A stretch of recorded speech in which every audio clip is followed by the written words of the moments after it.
obrigada por aceitar o nosso convite, então, para a entrevista lá para a comunicação da Uniriter. É sobre a guerra da Ucrânia, obviamente, né, que não se fala em outra coisa, essa guerra aí horrorosa que já dura tanto tempo, mais de um mês. Muito obrigada por aceitar nosso convite, Rodrigo. Obrigado, o prazer é meu. Rodrigo, por que o Putin resolveu invadir? Como é que tudo começou? A Rússia vem concentrando tropas ao redor da Ucrânia desde novembro. E desde então o presidente Putin vinha dizendo que a intenção não era a invasão, ou seja, Putin mentiu. Debochou da comunidade internacional, inclusive porque o ataque aconteceu no mesmo dia em que em Nova York os delegados russos estavam negociando uma tentativa de paz, de que não houvesse um confronto.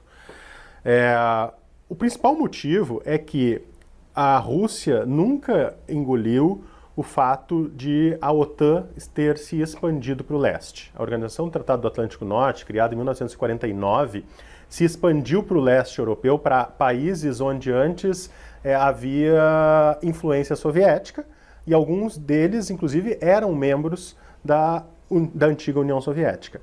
Então, Polônia, Hungria, que faziam parte do Pacto de Varsóvia, os países bálticos, a Romênia, todos esses países hoje integram a OTAN. E o que a Rússia não quer é que a Ucrânia também integre a OTAN.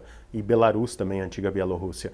É a última fronteira da Guerra Fria. Então é uma forma de Putin delimitar uma espécie de colchão de proteção para que daqui vocês não vão passar. O que nós estamos vendo, de certa forma, é ecos da Guerra Fria, né? O conflito entre as grandes potências, União Soviética na época e Estados Unidos, que vigorou na segunda metade do século XX. Então a guerra era esperada?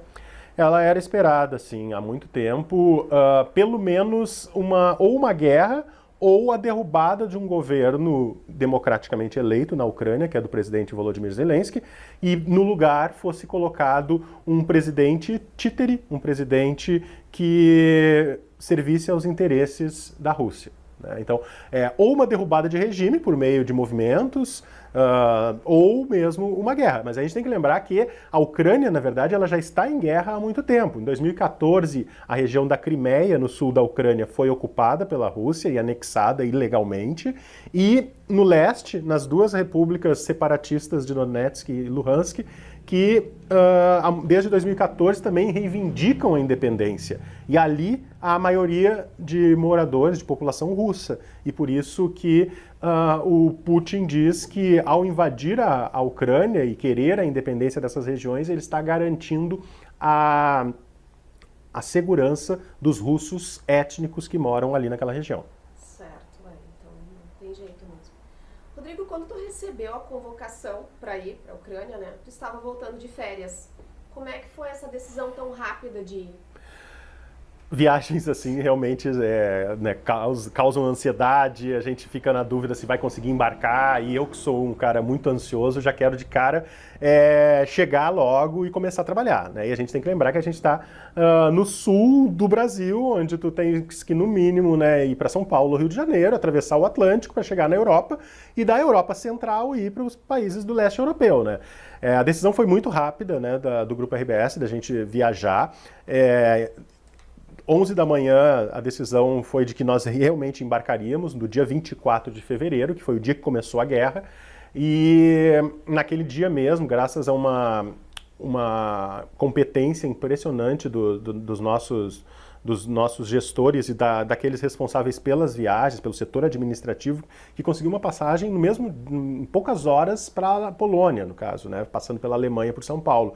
Então, eu acho que isso mostra a relevância do jornalismo e do jornalismo da RBS, de mesmo sendo uma empresa local, regional, apostar e estar presente nos grandes fatos, né? Eu embarquei, eu estava ao vivo no Jornal do Almoço, 15 para o meio-dia, daquele dia, e 10:50 da tarde eu estava no aeroporto Salgado Filho embarcando. Nós estamos no meio de uma pandemia, então tinha que fazer teste de Covid, não consegui fazer em Porto Alegre, e aí eu estava realmente de férias nos dias anteriores, e peguei a mala com a roupa suja ainda, que eu tinha levado para a Argentina e Uruguai para passar férias de verão, e desembarquei na Polônia, onde a temperatura era de 2 graus negativos. Então, Nossa. obviamente, tive que comprar roupa, toda uma logística que normalmente não aparece nas reportagens, né? Sim, claro, é uma loucura então, né? Tu foi pra Alemanha e depois pra Polônia e no dia seguinte tu alugou um carro para ir pra fronteira, foi isso? Isso, um carro, se há condições de dirigir, né, numa região conflagrada, a Polônia não estava conflagrada, a Polônia era a caixa de ressonância do que acontecia na Ucrânia, mas na Ucrânia era bastante difícil de dirigir, mas onde é possível e há níveis de segurança tranquilos para se guiar um veículo, acaba dando maior autonomia para o repórter, né? Então daria para se deslocar de trem, mas sem um carro eu não conseguiria ficar me deslocando como eu fiz. Eu passei em 11 dias por 8 hotéis diferentes e percorri 2.000 quilômetros de carro por 5 países. Então, isso facilitou graças ao fato de eu ter um carro, né? Para ir para a fronteira, para voltar para os hotéis, para se deslocar, para tentar ingressar na Ucrânia a partir da Hungria, da Eslováquia ou mesmo da Polônia. O carro ele dá uma mobilidade boa para o repórter. Como foi que tu chegou na fronteira? Uma viagem... Impactou, assim? Sim, uma viagem até a fronteira, foram 6 horas a partir de Varsóvia, a capital da Polônia, até Médica, que era o posto fronteiriço mais próximo, e eu cheguei no final de tarde do dia 25, e era noite já, e no momento que eu larguei o carro, era uma estrada, uns 3 quilômetros, uma estrada em construção, onde eu só via os corpos, as silhuetas dos corpos das pessoas caminhando em direção à fronteira, à Polônia, saindo, na verdade, da Ucrânia, e apenas os giroflex dos veículos policiais iluminavam essas pessoas, e eu ia no sentido contrário, na tentativa de chegar até o posto fronteiriço. E naquele momento ali estava muito escuro, as pessoas, eu acabava tropeçando nas pessoas, nas crianças, eu via crianças saindo no colo, crianças dentro de carros de supermercado, crianças no colo dos pais, nos ombros dos pais. Então foi uma cena realmente foi o primeiro impacto ali de cenário de desespero, né? Era uma rota de desespero, como eu chamei na Rádio Gaúcha, e o primeiro impacto da guerra, que para mim foi muito emocionante, porque eu estava 2 dias sem dormir, eu tinha viajado 6 horas numa pressa para chegar logo naquele local, então assim, meio que bateu realmente a emoção, o cansaço, e eu saí dali, onde eu vi crianças, por exemplo, os voluntários tinham deixado roupas no chão, assim, e brinquedos para as pessoas que estavam saindo, e as crianças chegavam e olhavam aquele monte de brinquedo, assim, e meio constrangidas, as pessoas e as crianças estavam constrangidas também, e aí elas pegavam um brinquedinho, assim, e levavam, provavelmente o único brinquedo que elas teriam naqueles próximos dias ali, né? Porque a fuga da Ucrânia sempre é muito rápida numa situação de guerra. Tu pega o que dá e foge com a tua família, né? Imagina o que passou na tua cabeça quando viu aquela cena das crianças. As crianças foi o mais impactante. Eu saí dali chorando, porque realmente, né, bate a imagem, a saudade de casa, o cansaço, né, o estresse da viagem. Mas foi apenas um dos momentos, porque depois da entrada da Ucrânia eu vi ainda coisas muito piores, né? Como é que tu resolveu ir para a Ucrânia? Que momento isso se dá? Eu faço um jornalismo que eu costumo dizer assim, que é um jornalismo que precisa estar no centro dos acontecimentos. Então estar onde as coisas estão acontecendo, para mim é o mais importante.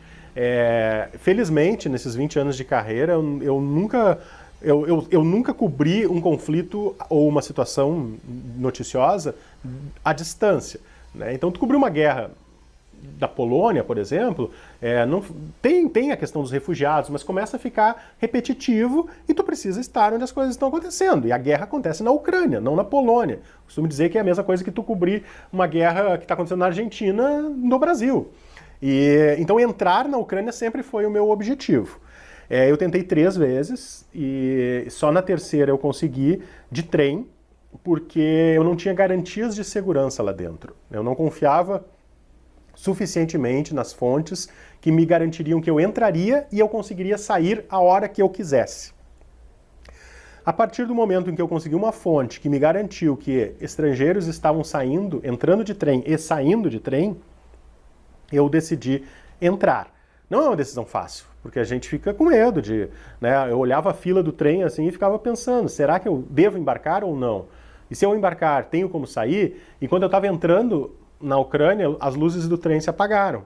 Né? E é um trem antigo, soviético, as luzes já eram fracas, pouquíssimas pessoas, acho que no vagão, no trem que eu estava, tinha 100 pessoas no máximo, porque a massa de gente realmente estava saindo. E à medida que a gente foi entrando na Ucrânia, assim, as luzes apagaram e eu não entendia que aquilo ali era para que as forças russas não enxergassem que nós estávamos ali, o que estava acontecendo. Sim. Foi um momento de medo. E depois, ainda dentro do trem, veio a informação do meu contato lá dentro da Ucrânia de que ela não poderia me buscar porque a cidade já estava sob toque de recolher, então eu não conseguiria, ela não conseguiria me buscar na estação e eu tive que ficar na estação de Lviv a noite inteira, que foi ótimo acompanhando o drama dos civis, o drama das pessoas que estavam fugindo, mas claro, também na dúvida, será que no dia seguinte a minha fonte me buscaria, né? Rodrigo, lá tu encontrou uma brasileira, a Clara, que resgatava pessoas da guerra. Como é que foi acompanhar o trabalho dela? Uhum. Eu vi a Clara, eu soube da informação sobre a Clara, a existência dela, por meio de uma reportagem da Folha de São Paulo. É muito importante, né? O repórter que está em campo, ele está acompanhando o que está acontecendo no local, mas ao mesmo tempo ele precisa estar acompanhando o todo, né? O entorno, porque principalmente para as entradas na rádio. Quando eu estava em Lviv, por exemplo, na Ucrânia, foi no dia em que a usina nuclear foi atingida, né? Lá na Ucrânia. Então havia risco de radiação, então tu precisa saber o que está acontecendo no todo. E eu vi essa matéria da Folha e vi que eles falaram, tem uma brasileira ajudando outros brasileiros a sair da Ucrânia. E eu vi que a matéria não dava muito detalhe sobre a situação dela. Eu procurei informações, achei o contato dela nas redes sociais, porque eu queria não apenas contar a história dela, mas também ter mais informações sobre como é que estava a segurança lá dentro da Ucrânia para eu poder entrar. E ela estava na Hungria e me disse que pela Hungria era possível ingressar na Ucrânia e sair com segurança. E aí eu saí da Polônia e fui para a Hungria de carro, encontrei ela, a ideia era entrar junto com ela, cada um no seu carro, mas o meu carro foi barrado porque era um carro alugado na União Europeia, eu não podia deixar a União Europeia, então eu não pude passar na fronteira da Ucrânia. Então eu fui até com ela até a fronteira da Ucrânia, assim, e ela passou e eu não passei. Foi uma frustração naquele momento. Mas eu pude contar a história dela, né, da preparação para levar mantimentos. O carro dela foi lotado de fralda, comida, água, itens de higiene. Então, assim, o carro assim, não tinha lugar para mais uma pessoa, né? Ela dirigindo e o carro todo cheio de alimentos e outros itens. E um trabalho muito bonito, né, de coragem, porque ela entrava levando mantimentos e retirava os brasileiros, saía com pessoas, né? Então, era uma questão assim, humanitária mesmo, né? Ela e outros brasileiros passaram a fazer isso também, né? Eles montaram daí uma ONG às pressas para poder retirar esses brasileiros, já que o governo brasileiro demorou muito para a retirada das pessoas, né? Claro. E, Rodrigo, uma pergunta assim que as pessoas muito se fizeram e eu resolvi trazer aqui pra gente. Naquele abrigo do hotel onde tu estava, que tinha aquele subsolo, né, que foi mostrado. Em caso do hotel ser bombardeado e vocês ficarem lá embaixo, como é que faz para sair? Tem uma rota? Como é que é isso? Sim. Na verdade, o hotel que eu fiquei, o abrigo antiaéreo era um abrigo organizado às pressas, né? Ele não era um abrigo propriamente construído para esse fim. Então, pelo que eu percebi, né, ele era no subterrâneo do hotel. Quando são países acostumados à guerra, como eu tive em Israel, por exemplo, cada hotel já tem um abrigo antiaéreo, que em tese ele é uma coluna de concreto que, se o prédio desaba, essa coluna fica de pé. E essa coluna ela interliga os andares dos quartos. Então é como se essa coluna blindada ela ficasse de pé caso o prédio desabasse. A Ucrânia não tem essa preparação, esse nível de sofisticação. Existem alguns hotéis que têm abrigos muito bem preparados, mas não são todos, né? E nesse eu vi que eles reservaram, então, a área mais segura do hotel, que era o subterrâneo, para usar como abrigo antiaéreo. Então, cada vez que as sirenes tocavam, e elas tocavam em média 2, 3 vezes por dia em Lviv, a gente era orientado a descer para o abrigo. Quem ficava no quarto, os recepcionistas batiam na porta e obrigavam a descer, né, por uma questão de segurança. E tu tem que ficar no abrigo 15 minutos, mais ou menos, esperando que as sirenes passem e torcendo para que não aconteça a explosão, né? Quando eu estive lá, não aconteceu nenhuma explosão. Lviv relativamente está sendo poupada das explosões.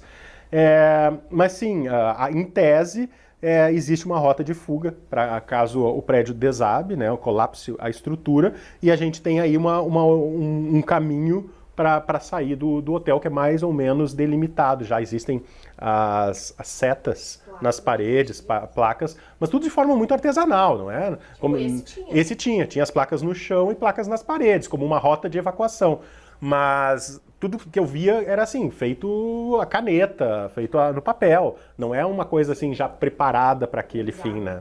Era improvisado, exatamente. Qual a probabilidade dos outros países entrarem nesse conflito e isso se tornar uma coisa ainda maior? Quais seriam esses países se isso acontecesse? Sim, é o medo de uma terceira guerra mundial que se fala, né? O envolvimento de outros países da OTAN no conflito, que seria... Eu em algum momento, eu acho o risco de uma terceira guerra mundial, de a OTAN ser tragada para o conflito, né? E que seria trágico, seria obviamente uma guerra de grandes proporções, seria não sei se uma terceira guerra mundial, porque esse conceito ele é muito relativo, no sentido de que o que é uma guerra mundial, é uma guerra que participa em todos os países do mundo, ou é uma guerra na Europa? Né? A gente tem que lembrar que na Segunda Guerra Mundial, por exemplo, os Estados Unidos entraram em 1941, a guerra começou em 1939, em que momento ela se tornou mundial? Essa é uma discussão mais conceitual. Mas sim, eu acho que no momento em que houver, ou se houver, um ataque russo ou um erro russo e uma bomba caia em um dos países da OTAN, como Polônia, como Eslováquia, como Hungria, isso seria considerado o que nas relações internacionais a gente chama de casus belli, que é um fato relevante que seja entendido como um ato de guerra pelo Estado, pelo país atacado.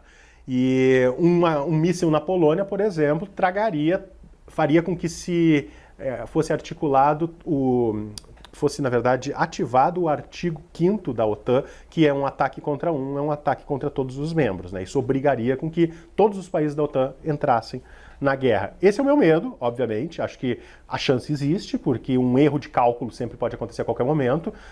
Um avião comercial ser atacado no espaço aéreo polonês por supostamente erro, né? Ou um míssil cair, ou um drone cair na Polônia. Então, grandes guerras, às vezes, são provocadas não por ataques diretos, mas por erros de cálculo, por alguma coisa que não saiu bem como deveria sair. Então, a Primeira Guerra Mundial, em 1914, quando o cenário estava todo pronto para um conflito, o estopim foi a morte, o assassinato do herdeiro do trono austríaco. E aquilo só faltava aquela faísca, tu entende? E isso leva a se movimentar todas as alianças para que se chegue a um conflito. Eu espero que não, né? O cenário que a gente vê nesse momento é de um pouco de esperança, avanços nas negociações, ainda que leves, poucos avanços, mas a gente espera que a situação se acalme nos próximos dias. Essa é a minha expectativa, pelo menos. Bom, pensando então já no término da guerra, tomara que seja, né? Quanto tempo vai levar para a Ucrânia conseguir voltar ao normal, assim, pensando em economia, na população? Eles teriam condições de retomar o país, né? Agora que as cidades elas estão destruídas ali, como é que as pessoas vão retomar suas casas? Tem grandes dúvidas sobre o que vai acontecer na prática depois da guerra, e tem grandes dúvidas sobre como fica o sistema de segurança europeu e como fica a Rússia, sobretudo, que é uma grande potência, né? Mas especificamente sobre as pessoas, nós temos já 4 milhões de refugiados, isso é 10% da população da Ucrânia. Essas pessoas, elas estão grande parte na Polônia, na Hungria, e muitas, na verdade, foram deslocadas internamente para o oeste do país. Então, são pessoas que não deixaram o seu país na expectativa de que, quando acabar a guerra, elas possam retornar às cidades. Então, tem grandes cidades destruídas, como Kiev, como Mariupol, Kharkiv, mas, relativamente, o oeste do país ele está ainda com as suas estruturas intactas.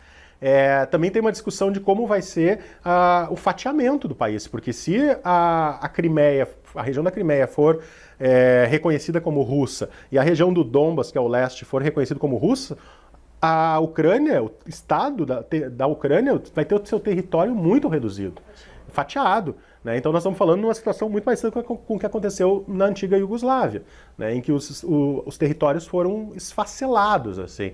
Então a gente, tudo são dúvidas, não sei o que vai acontecer. Com relação à Rússia também é preocupante, porque é um grande país, é um país que é uma potência nuclear, é um país que está agora com as sanções econômicas, hoje está se falando, né, de, inclusive, no futebol ser retirada definitivamente da FIFA, os bancos estão sofrendo sanções, as empresas russas. Então o que vai acontecer? Quanto tempo o Putin, por exemplo, vai se manter no poder tendo uma economia esfacelada? Então são muitas as dúvidas, né? O que a gente precisa nesse momento é ter um pouco... o objetivo é de parar a guerra, é um cessar-fogo. A partir daí a gente fala numa reconstrução do país, mas é óbvio que vai custar muito dinheiro e é óbvio que os Estados Unidos vão ter que colocar dinheiro também, e a Europa, para reconstruir a Ucrânia.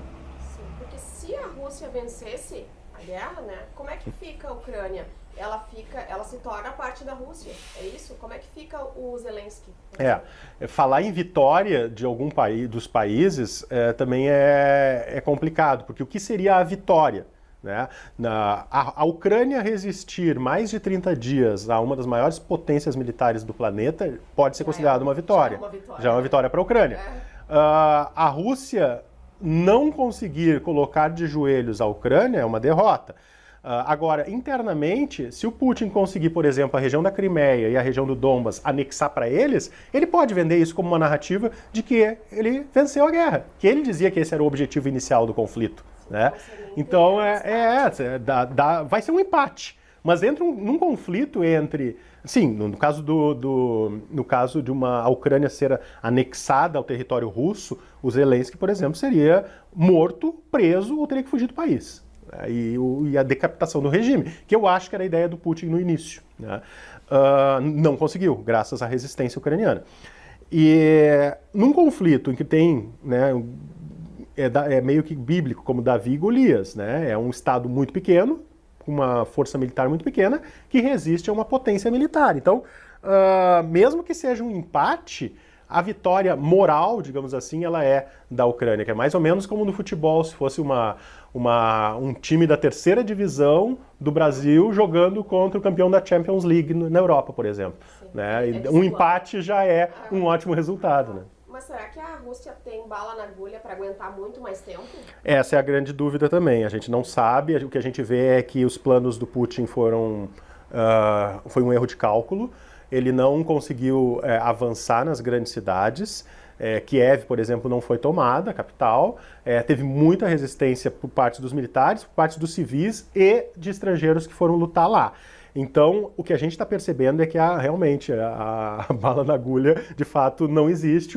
A Rússia não é tão poderosa militarmente quanto se imaginava. Tem vários problemas de abastecimento, vários problemas logísticos das tropas. Inclusive, hoje que a gente está gravando essa entrevista, tropas que estavam no norte da Ucrânia estão recuando para Belarus porque falta comida, porque precisa recalcular taticamente no terreno como vai atuar nos próximos passos. Então tem vários percalços sendo enfrentados pela Rússia que eu acho que não estavam no cálculo do governo naquele momento da invasão. Ontem, dia 29, teve uma reunião na Turquia, né, onde as negociações foram descritas como construtiva para ambos os lados. Então a gente ficou ali com esse otimismo, né, todo mundo, deu, né, vai acabar. E aí a Rússia acabou anunciando também, né, que ia reduzir drasticamente lá as atividades militares, mas essa noite teve bombardeio. Né? O que mostra que uma coisa é o que a Rússia diz, outra coisa é o que a Rússia faz. Né? A gente começou falando na entrevista que o Putin mentiu. Né? Ele mentiu quando ele disse que não invadiria a Ucrânia, e ele mentiu porque, enquanto os negociadores estavam em Nova York negociando a paz, ele estava atacando naquele mesmo dia a Ucrânia. Então, já ontem havia um ceticismo por parte do Ocidente, dos Estados Unidos especialmente e do Reino Unido, dizendo que esses países esperam atitudes práticas no terreno para poder confiar de que a Rússia vai retirar ou reduzir drasticamente as tropas da região norte do país. Atacaram justamente uma das cidades que tinham prometido retirar as tropas, né? Então mostra que não dá para confiar no Putin mesmo, mas pode ser também uma estratégia da Rússia de mostrar que não tem pressa, para que ele possa, o Putin, vender internamente ou pensar internamente que narrativa ele vai criar para o público interno, doméstico, para, se ele de fato não conseguir ocupar a Ucrânia, não derrubar o Zelensky. Então, assim, de fato, ganhar a Crimeia e ganhar o Donbas já é ok, já vamos... Porque o Putin, ele construiu, aí veio um pouco a primeira pergunta tua, o Putin, ele é visto na Rússia como o presidente que restabeleceu a Rússia como uma grande nação. Em 91, quando teve o colapso da União Soviética, a Rússia, que era o maior país da União Soviética, sucumbiu a uma grave crise econômica e política. As pessoas passavam fome. Então, a partir dos anos 2000, a Rússia passou a voltar a ser, digamos, um grande país, alguma estabilidade econômica, graças ao Putin. Mas o Putin está há 20 anos lá, é um autocrata. Mas as pessoas vêm, e com censura, e com perseguição à imprensa, com perseguição à oposição, envenenando inimigos, mas muita gente, sim, acha que o Putin foi quem devolveu a Rússia ao seu status de grande potência. O trágico de tudo isso é que ucranianos, o povo ucraniano e o povo russo, eles se amam, eles são irmãos. Nunca teve... A Ucrânia era parte da Rússia, né, do Império Russo, lá no século XIX, e parte da União Soviética. Então, a Ucrânia, enquanto Estado independente, existe apenas há 30 anos. Então, esses povos se adoravam. A maioria dos ucranianos fala russo, sabe? Tem uma identificação grande, não tem muita diferença entre eles. Então, um dos legados, infelizmente, dessa guerra é que os ucranianos hoje odeiam os russos e não entendem o que está acontecendo, né, nesse sentido, porque eles estão nos bombardeando. O legado vai ser esse ódio, né, entre dois povos irmãos. Vamos rezar então para isso tudo acabar, né, Rodrigo, que acabe bem aí, poupando inocentes, na verdade, né. Eu te agradeço muito pela entrevista, tá bom? Muito obrigado. Sucesso aí no teu trabalho, como sempre continuamos te acompanhando. Obrigado.